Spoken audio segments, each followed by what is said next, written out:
Good morning बच्चों, मैं नंद किशोर सिद्धार्थ शिक्षा सदन सीनियर सेकेंडरी स्कूल सोजित रोड में आपका स्वागत है।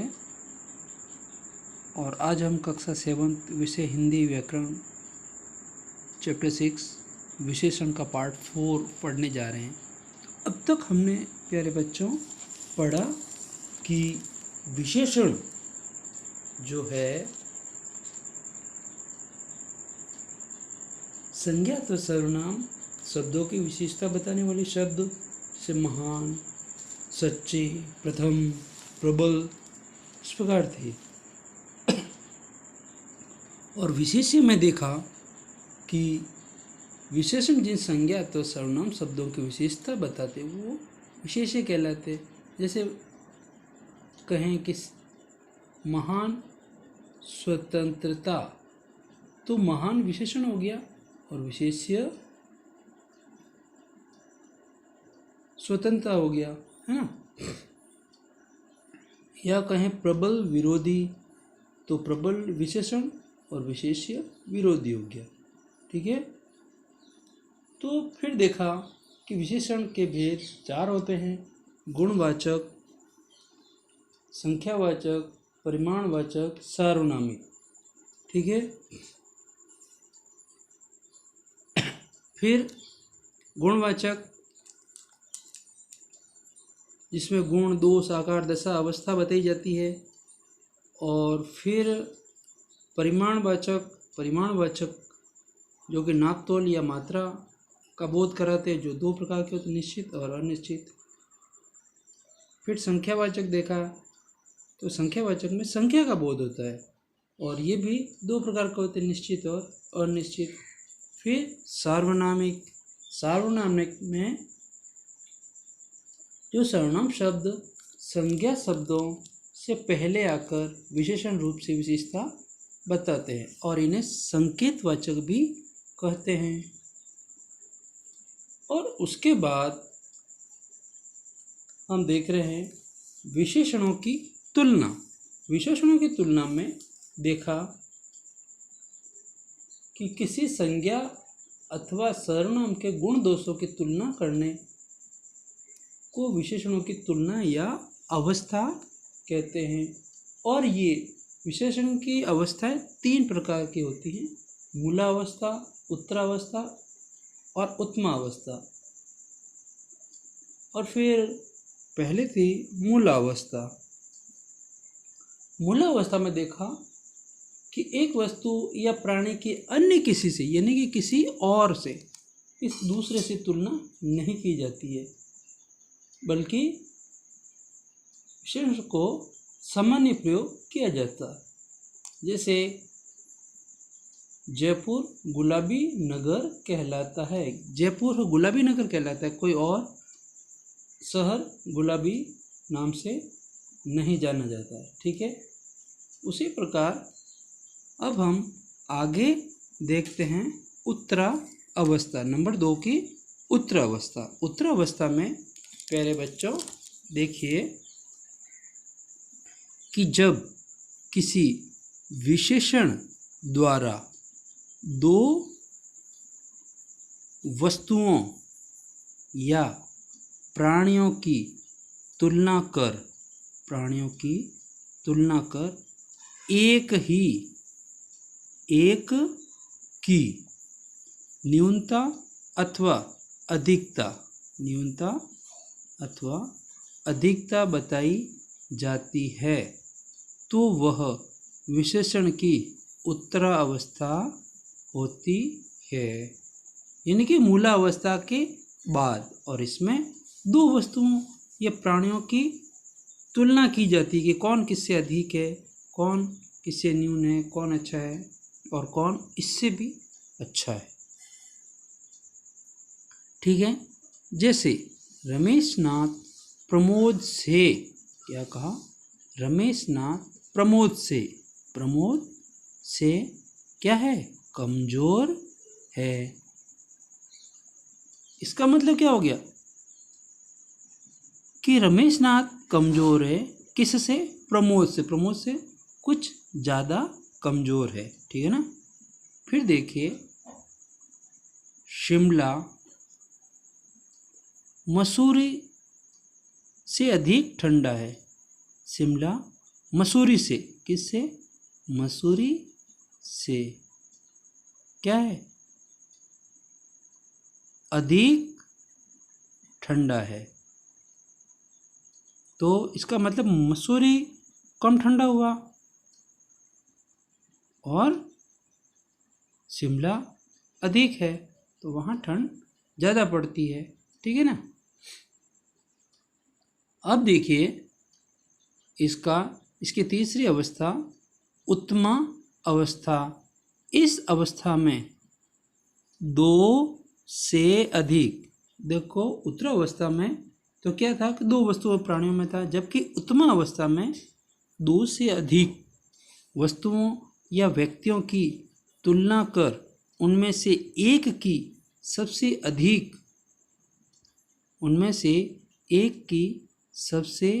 अधिक न्यूनता या अधिकता बताई जाती है कि या तो दो हो और दो से भी अधिक। दो में तो उत्तरावस्था आ जाएगी, जबकि इसमें बहुत सारे व्यक्ति हो, वस्तु हो या प्राणी हो, उनमें से एक की सबसे अधिक। जैसे कोई क्लास है, क्लास में किसी एक को या तो कमज़ोर या सबसे होशियार बता सकते हैं। ठीक है ना।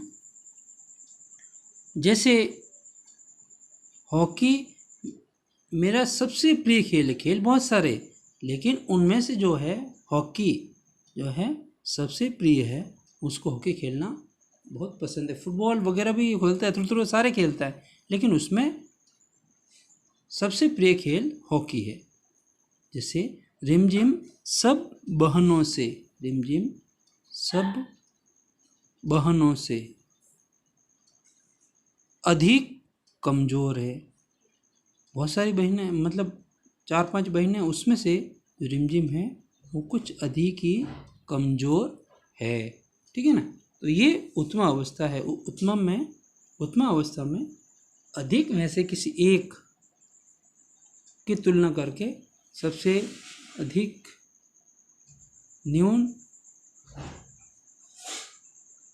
न्यून या अधिकता बताई जाती है। अब देखिए विशेषण की अवस्थाओं के रूप। हिंदी में विशेषण की अवस्थाओं के रूप दो प्रकार से बनते हैं। कितने प्रकार से? दो प्रकार से बनते हैं। उसमें पहला है से अधिक की अपेक्षा या सबसे का प्रयोग करके, और दूसरा है तत्सम शब्दों के साथ। किसका प्रयोग होगा? तर या तम प्रत्यय का प्रयोग होगा। ठीक है। इसमें प्रत्ययों का प्रयोग होगा, और प्रत्यय के बारे में आपको पता ही है, किसी भी शब्द के पीछे लगकर उस शब्द में परिवर्तन कर देते हैं। ठीक है। तो अब देखिए क वाला। क में देखिए अधिक, सबसे अधिक का प्रयोग, क्योंकि मूलावस्था सामान्य अवस्था में आएगी। जैसे कायर, दयालु, दानी। तो कायर में देखिए, कायर एक मूलावस्था है। अब उत्तरावस्था में देखते हैं कि कायर तो है, लेकिन उत्तरावस्था में अधिक कायर, कायर से भी अधिक कायर है, और उत्तमा अवस्था में सबसे अधिक कायर है, मतलब बहुत ज़्यादा कायर है। सभी में से ये कायर है। दयालु, दयालु में उत्तरावस्था में अधिक दयालु है। ठीक है। और उत्तमा अवस्था में सबसे अधिक दयालु, बहुत सारे लोग हैं उसमें से सबसे अधिक है ये। दानी, दानी में से ये अधिक दानी है और सबसे अधिक दानी है। ठीक है। तो इस प्रकार तीनों अवस्थाओं में बताया गया था, जो कि सामान्य अवस्था, अधिक और सबसे अधिक। अब इसमें अपन और भी देख सकते हैं कि जैसे मान लो बता दिया जाए मोटा, अधिक मोटा, है ना। इसमें ये भी बता सकते हैं कि मोटा, अधिक मोटा, ठीक है, और सबसे अधिक मोटा।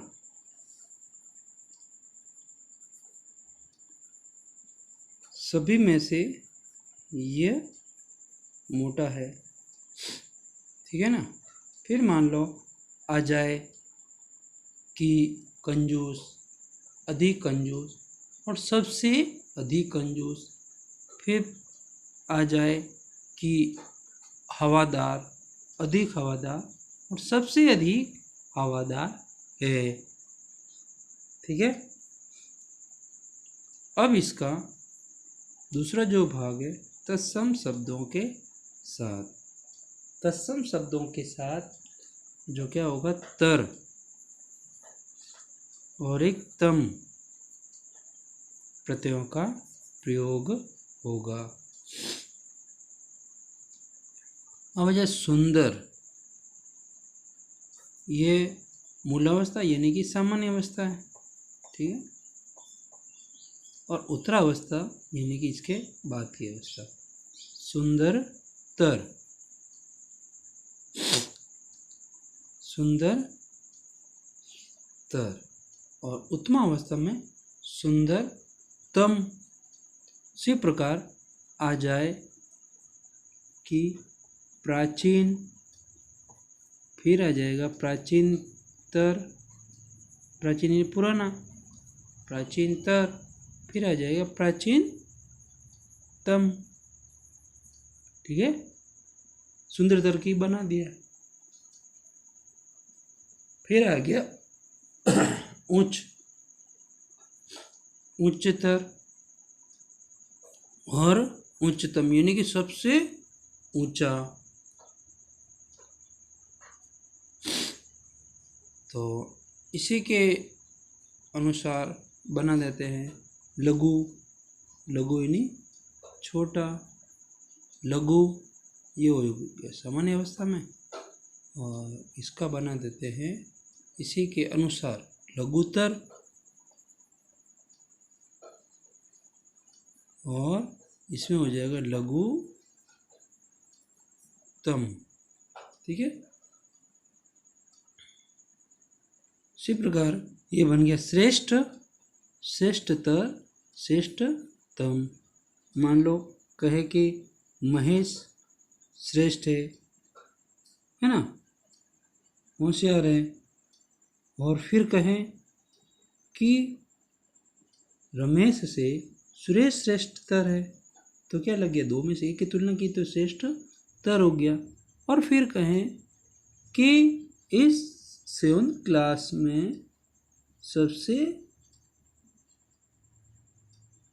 महेश सबसे श्रेष्ठतर, श्रेष्ठतम है, श्रेष्ठतम, तो सभी में से एक को श्रेष्ठ बताया जाता है, ठीक है। इसी के अनुसार बना देंगे निम्न,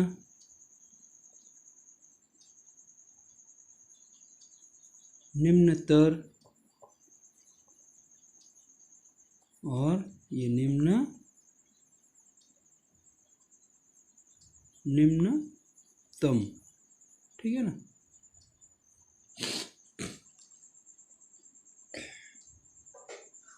फिर देखिए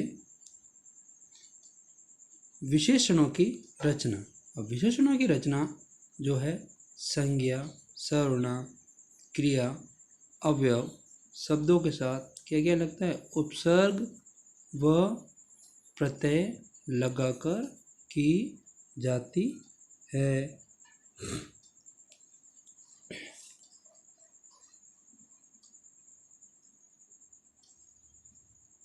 अब इसमें एक बात देखी जाए तो गुणवाचक, अनिश्चित परिमाणवाचक और अनिश्चित संख्यावाचक विशेषणों की तुलनात्मक अवस्थाएं होती हैं ये, ठीक है ना। और अब देखिए सबसे पहले संज्ञा शब्दों से विशेषण की रचना। सबसे पहले क्या है, संज्ञावाचक आया। अब संज्ञा, अब देखिए इसमें इधर संज्ञा और ये कौन सा प्रत्यय, ई, कौन सा ई, बड़ा ई, कौन सा ई, बड़ा ई। तो उसमें संज्ञा में देखिए कपट दानी। अब कपट क्या है, संज्ञा है। तो कपट से विशेषण अगर बनाए, संज्ञा से विशेषण बनाए तो क्या हो जाएगा, कपट का कपटी। फिर दान है, दान से क्या बन गया, दानी। फिर ईय प्रत्यय लगाया, कौन सा प्रत्यय लगाया, ईय प्रत्यय। आदर, आदर से क्या बन गया विशेषण, आदरणीय। भारत से क्या बन गया, भारतीय, ठीक है। इसी प्रकार बन सकते हैं सुख से सुखी, ये सुख है, सुख से क्या हो गया, सुखी। दुख से दुखी, है ना। और इसे बना देते हैं राष्ट्र से क्या बन गया, राष्ट्रीय, ठीक है। स्वर्ग से स्वर्गीय, स्वर्ग से क्या बन गया, स्वर्गीय। ऐसे भी बहुत सारे बना सकते हैं। उसी प्रकार एक प्रत्यय लगाकर संज्ञा से विशेषण बनाते हैं। एक प्रत्यय में संज्ञा होगी वर्ष से, वर्ष से बन गया वार्षिक, धर्म से बन गया धार्मिक। इसी प्रकार बना सकते हैं समाज, समाज से क्या बन गया, सामाजिक, एक प्रत्यय लगाकर। इतिहास से ऐतिहासिक। उसी प्रकार इत प्रत्यय से संज्ञा से विशेषण, पीड़ा से पीड़ित, निश्चय से निश्चित, है ना। चित्र से चित्रित, चित्र से चित्रित, ठीक है जी। अपमान से अपमानित, अपमान से अपमानित। इन प्रत्यय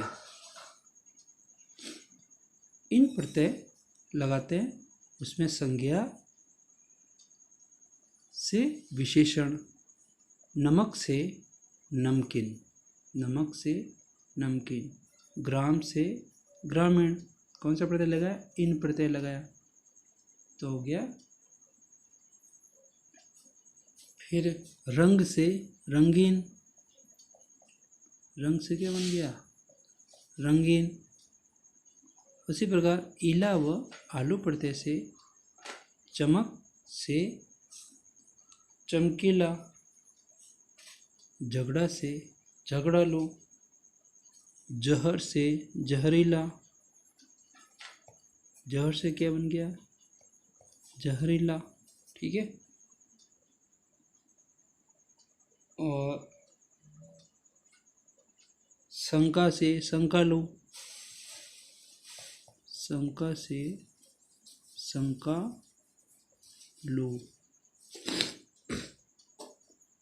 फिर देखिए वाहन व मान संज्ञा विशेषण।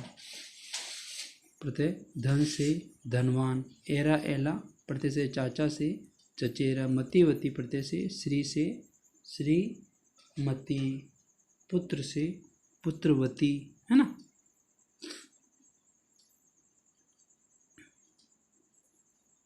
पुत्र से क्या बन जाएगा, पुत्रवती, ठीक है। अब देखिए सर्वनाम शब्दों से बने विशेषण, सर्वनाम और विशेषण। सर्वनाम से भी विशेषण बनते हैं। जैसे संज्ञा में नाम आता है, सर्वनाम में मैं, आप, वह, वे, ऐसा है। मैं सर्वनाम में, तो इससे विशेषण क्या बना, मेरा या मुझसे, आप या आपसे बना आपका, वह से बना वैसा, ये सभी सर्वनाम है और ये विशेषण है। ठीक है ना। अब क्रियापदों से बने विशेषण। अब क्रियापद है कमाना, विशेषण से बना कमाऊ। तैरना से बन गया तैराक, विशेषण है ना। और पीना से पियक्कड़।